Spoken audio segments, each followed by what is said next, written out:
মেঘ বলতে আপত্তি কি?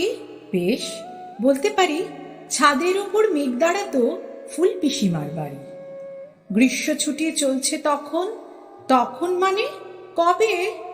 আমার যদি 14, মেঘে 16-17 হবে। ছাদের থেকে হাতছানি দিত, ক্যারাম খেলবি?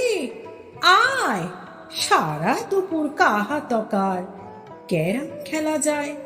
সেই জন্যই জোচ্চুরি হয়। হ্যাঁ, জোচ্চুরি হতো। আমার যদি 14, মেঘের 15-16 মতো। ঘুরিয়ে দিতে জানতো খেলা শক্ত ঘুটি পেলে, জায়গা মতো সরিয়ে নিত আঙুল দিয়ে ঠেলে। শুধু আঙুল, বোর্ডের উপর লম্বা ফ্রকের ঝুল, ঝপাং ফেলে ঘটিয়ে দিত ঘুঁটির দিক ভুল।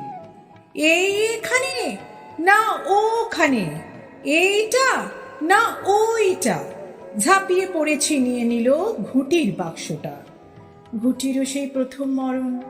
প্রথম মরা মানে বুঝবি শুধু তারাই যারা ক্যারাম খেলা জানে।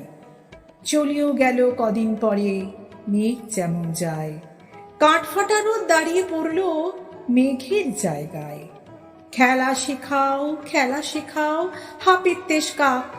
কলসিতে ঠোঁট ডুবিয়েছিল, জল তো পড়ে খাক।